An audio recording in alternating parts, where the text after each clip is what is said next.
മനുഷ്യരാശി ഇന്നുവരെ നിർമ്മിച്ചതിൽ വെച്ച് ഏറ്റവും അപകടകരവും അതുപോലെ അത്രയും ഭയാനകവുമായ ആയുധങ്ങളാണ് ന്യൂക്ലിയർ ബോംബുകൾ എന്നത്. രണ്ടാം ലോക മഹായുദ്ധകാലത്ത് ജപ്പാനിലെ ഹിരോഷിമയിലും അതുപോലെ നാഗസാക്കിയിലും അമേരിക്ക ഇവ പ്രയോഗിച്ചപ്പോൾ ലോകം മുഴുവൻ അത് കണ്ടത് യഥാർത്ഥത്തിൽ ഞെട്ടലോടെയായിരുന്നു. അന്ന് ആ ബോംബുകൾ വരുത്തിവെച്ച നാശം എത്രത്തോളമാണെന്നതിനും ലോകം സാക്ഷ്യം വഹിച്ചതാണ്. പക്ഷെ ശ്രദ്ധിക്കേണ്ട കാര്യം അന്നത്തെ ബോംബുകൾ ഇന്നത്തെ ആണവായുധങ്ങളെ അപേക്ഷിച്ച് വളരെ ദുർബലമാണെന്നതാണ്. ആ ഭീകരതയ്ക്ക് ശേഷം ലോകമെമ്പാടുമുള്ള രാജ്യങ്ങൾ ആണവായുധ പരീക്ഷണങ്ങൾക്കും ഉപയോഗത്തിനും വലിയ രീതിയിൽ നിയന്ത്രണങ്ങൾ കൊണ്ടുവരണമെന്ന് ആവശ്യപ്പെട്ട് രംഗത്തും വന്നിരുന്നു.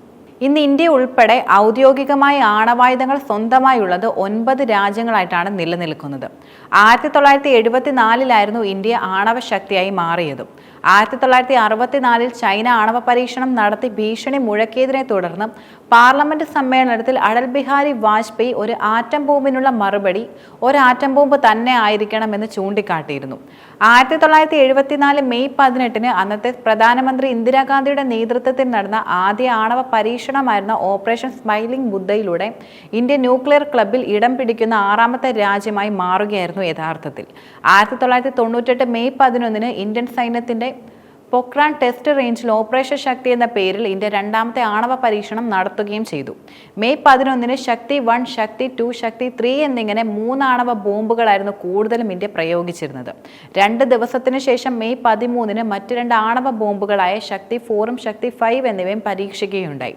അന്താരാഷ്ട്ര തലത്തിൽ നിലനിന്നിരുന്ന കടുത്ത സമ്മർദ്ദങ്ങളെയും ശത്രുരാജ്യങ്ങളുടെ വലിയ നിരീക്ഷണ വലയത്തെയും മറികടന്നായിരുന്നു ഇന്ത്യ ആ നേട്ടം പ്രധാനമായിട്ടും കൈവരിച്ചിരുന്നത്. 1997 പാകിസ്ഥാൻ ആണവശക്തിയായി മാറിയിരുന്നു. ചൈനയും ഇന്ത്യയും പാകിസ്ഥാനും ഒരുപോലെ ആണവായുധങ്ങൾ പരീക്ഷിച്ചിരുന്നു. എന്നാൽ അന്തരീക്ഷത്തിലും ബഹിരാകാശത്തും വെള്ളത്തിനടിയിലും ആണവ സ്ഫോടനങ്ങൾ തടയുന്ന ഭാഗിക പരീക്ഷണ നിരോധന ഉടമ്പടിയിൽ ഇന്ത്യ 1963 ഒപ്പുവെക്കുകയും അത് അംഗീകരിക്കുകയും ചെയ്തു. പക്ഷേ ആണവ നിർവ്യാപന ഉടമ്പടിയിൽ ഇന്ത്യ ഒപ്പുവെച്ചിരുന്നില്ല. എന്നാൽ നോ ഫസ്റ്റ് യൂസ് നയമായിരുന്നു ഇന്ത്യ കൂടുതലും പിന്തുടർന്നിരുന്നത്. അതുപോലെ ആണവ ഭീഷണികൾക്കിടയിൽ മനുഷ്യരാശി ഇന്നുവരെ നിർമ്മിക്കപ്പെട്ടതിൽ വെച്ച് ഏറ്റവും ശക്തവും കൂടാതെ ലോകത്തെ ഒന്നാകെ തകർക്കാൻ കെൽപ്പുള്ളതുമായ ആണവ ബോംബുകളിൽ 1ാം സ്ഥാനം റഷ്യയുടെ സാർ ബോംബയ്ക്കാണ് നിലനിൽക്കുന്നത്. മനുഷ്യ ചരിത്രത്തിൽ നിർമ്മിക്കപ്പെട്ടിട്ടുള്ളതിൽ വെച്ച് ഏറ്റവും ശക്തമായ ആണവായുധം കൂടിയാണിത്. സോവിയറ്റ് യൂണിയൻ നിർമ്മിച്ച ഈ ഭീകരമായ ബോംബ് 1961 കൂടുതലും പരീക്ഷിച്ചിരുന്നത്. ജപ്പാനിലെ ഹിരോഷിമയിൽ 2ാം ലോക മഹായുദ്ധ സമയത്ത് അമേരിക്കയിട്ട അണുബോംബിനേക്കാളും 333 മടങ്ങ് ശക്തിയേറിയത് കൂടിയാണ് സാർ ബോംബ എന്നത്.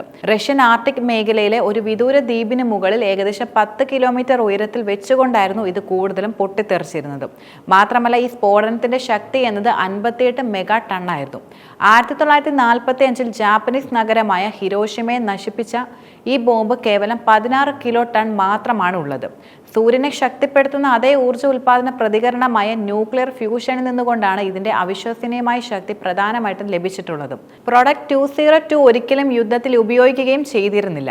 അത്രയും ശക്തമായ ഒരു ബോംബ് പിന്നീട് ഇതുവരെ നിർമ്മിക്കുകയും ചെയ്തിട്ടില്ല. അതേസമയം ഇതുവരെ പരീക്ഷിച്ചതിൽ വെച്ച് ഏറ്റവും ശക്തമായ 2ാമത്തെ ആണവ ബോംബാണ് കാസിൽ ബ്രോവോ എന്നത്.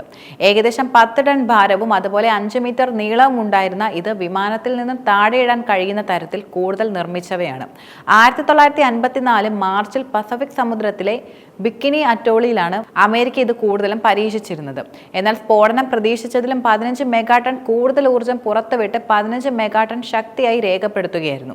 തൽഫലമായി ഉണ്ടായ മേഘം അന്തരീക്ഷത്തിലേക്ക് 40 കിലോമീറ്റർ ഉയരത്തിൽ ഉയർന്നുകൊണ്ട് 100 കിലോമീറ്ററിലധികം വീതിയിൽ യഥാർത്ഥത്തിൽ വലിയ രീതിയിൽ വ്യാപിച്ചു.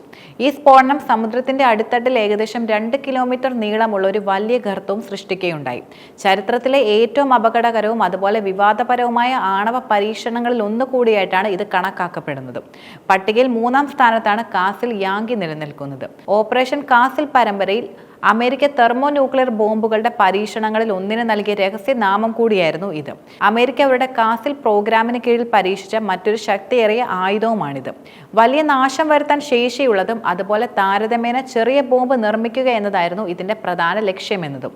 പരീക്ഷിച്ചു കഴിഞ്ഞപ്പോൾ കാസിൽ യാങ്കി 13 മെഗാടണിലധികം സ്ഫോടനാത്മക ശക്തിയായി പുറത്തുവിട്ടിരുന്നു.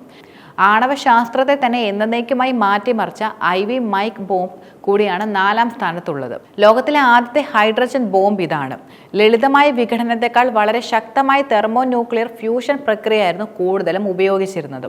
1952 പരീക്ഷിച്ച IV മൈക്കിന് 10.4 മെഗാടൺ ശേഷിയുണ്ടായിരുന്നു എന്നാണ് റിപ്പോർട്ടുകൾ ചൂണ്ടിക്കാട്ടുന്നത്. പസഫിക് സമുദ്രത്തിലെ എലുഗലാപ് ദ്വീപിനെ ഇത് പൂർണ്ണമായും തുടച്ചു നീക്കുകയും അതുപോലെ അവിടെ ഒരു വലിയ ഗർത്തം സൃഷ്ടിക്കുകയും ചെയ്തു. 37 കിലോമീറ്റർ ഉയരത്തിലും 160 കിലോമീറ്ററിലധികം വീതിയിലും കൂൺ മേഘം വലിയ രീതിയിൽ വ്യാപിച്ചത് ലോകത്തെ മുഴുവൻ യഥാർത്ഥത്തിൽ ഞെട്ടിക്കുന്നതായിരുന്നു. ഈ ആയുധങ്ങൾ അവയുടെ വലിപ്പം കൊണ്ട് മാത്രമല്ല, നേരെ മറിച്ച് അവ വരുത്തുന്ന നാശനഷ്ടങ്ങളുടെ അളവ് കൊണ്ടും വളരെയധികം ഭയാനകമായ കാര്യമാണ്. 1954 നടത്തിയ കാസിൽ സീരീസിലെ 2ാമത്തെ അമേരിക്കൻ ആണവ പരീക്ഷണം കൂടിയായിരുന്നു റോമിയോ. ലോകത്തിലെ ഏറ്റവും ശക്തമായ ആണവ ബോംബുകളുടെ പട്ടികയിൽ 5ാം സ്ഥാനത്താണ് കാസിൽ റോമിയോ നിലനിൽക്കുന്നത്. 1954 കാസിൽ പ്രോഗ്രാമിന്റെ ഭാഗമായി അമേരിക്ക നിരവധി പരീക്ഷണങ്ങൾ നടത്തുകയും ചെയ്തിട്ടുണ്ട്. ശക്തമായ ആണവായുധങ്ങൾ വികസിപ്പിക്കുക എന്നതായിരുന്നു ഇതിന്റെ പ്രധാനപ്പെട്ട ലക്ഷ്യമെന്നത്. 11 മെഗാടൺ TNTക്ക് തുല്യമായ സ്ഫോടനാത്മക ശക്തി ഉണ്ടായിരുന്നു റോമിയോ ബോംബിന് ശരിക്കും. ജപ്പാനിൽ പ്രയോഗിച്ച ബോംബുകളെക്കാൾ 100 കണക്കിന് മടങ്ങ് ശക്തിയും ഇതിനുണ്ടായിരുന്നു. ഈ സമയം ശ്രദ്ധേയമായ മറ്റൊരു കാര്യമെന്നത് ഓപ്പറേഷൻ സിന്ദൂറിന് ശേഷം ബ്രഹ്മോസ് സൂപ്പർസോണിക് ക്രൂയിസ് മിസൈലിൽ താൽപര്യം പ്രകടിപ്പിച്ചുകൊണ്ട് കൂടുതൽ രാജ്യങ്ങൾ ഇന്ത്യയെ സമീപിക്കുന്നതായ തരത്തിൽ പുതിയ റിപ്പോർട്ടുകളൊക്കെ പുറത്തു വന്നിരുന്നു. ബ്രഹ്മോസ് വാങ്ങുന്നതിന് സൗദി അറേബ്യയും സിംഗപ്പൂരും അടക്കം നിരവധി ലോകരാജ്യങ്ങളാണ് ഇന്ത്യയെ സമീപിച്ചിരിക്കുന്നത്. മറ്റൊരു ശ്രദ്ധേയമായ കാര്യം, ബ്രഹ്മോസ് വാങ്ങുന്നതിനായി നിലവിൽ ഇപ്പോൾ ഇന്ത്യയുമായി കരാറിൽ ഏർപ്പെട്ടിരിക്കുന്ന ഒരേയൊരു രാജ്യം എന്നത് ഫിലിപ്പൈൻസുമാണ്. ബ്രഹ്മോസിന് വേണ്ടി Indonesia, Vietnam, Malaysia, Thailand, Brazil, Singapore, Brunei, Chile, Argentina, Venezuela, Egypt, Saudi Arabia, UAE, Qatar, Oman, ദക്ഷിണാഫ്രിക്ക, ബൾഗേറിയ എന്നിങ്ങനെ തുടങ്ങി നിരവധി രാജ്യങ്ങളാണ് ഇന്ത്യയെ പ്രധാനമായിട്ടും സമീപിച്ചിരിക്കുന്നത്. അതുപോലെ 2022 $375 മില്യൺ കരാർ കൂടിയാണ് ഇന്ത്യയുമായി ഫിലിപ്പൈൻസ് പ്രധാനമായിട്ടും ഒപ്പുവെച്ചത്. ഇതിനെ തുടർന്നുകൊണ്ട് 2024 ഏപ്രിൽ ആദ്യഘട്ട മിസൈലുകൾ കൈമാറുകയും ചെയ്യുകയുണ്ടായി. ഇന്ത്യൻ വ്യോമസേനയുടെ അമേരിക്കൻ നിർമ്മിത C-70 ഗ്ലോബ് മാസ്റ്റർ വിമാനത്തിലായിരുന്നു ഫിലിപ്പൈൻസ് മറൈൻ കോർപ്സിന്, അതായത് ഫിലിപ്പൈൻസ് നാവികസേന കൈമാറാനുള്ള മിസൈലുകൾ കൂടുതലും അയച്ചിരുന്നത്. അതുപോലെ ഇന്ത്യയുടെ സമീപകാലത്തെ അതിർത്തി കടന്നുള്ള ആക്രമണങ്ങളിൽ ഓപ്പറേഷൻ സിന്ദൂറിന്റെ വിജയം വലിയ നേട്ടങ്ങളാണ് ഉണ്ടാക്കിയിട്ടുള്ളത്. പാകിസ്ഥാനിലെ ഭീകര താവളങ്ങളെല്ലാം തന്നെ തകർത്തുകൊണ്ട് കൃത്യമായ ആസൂത്രണവും അളന്നു മുറിച്ചുള്ള ആക്രമണ ശൈലിക്കുമൊപ്പം തദ്ദേശീയ പ്രതിരോധ ആയുധങ്ങളും പ്രധാനമായി പങ്കുവയ്ക്കുകയുണ്ടായി. മാത്രമല്ല, ഇന്ത്യൻ നിർമ്മിത ആയുധങ്ങളുടെ കരുത്ത് യഥാർത്ഥത്തിൽ ലോകരാജ്യങ്ങൾ തിരിച്ചറിയാൻ ഓപ്പറേഷൻ സിന്ദൂർ കാരണമായെന്നുള്ള വിലയിരുത്തലുകളും ഇപ്പോൾ വലിയ തോതിൽ നിലനിൽക്കുന്നുണ്ട്.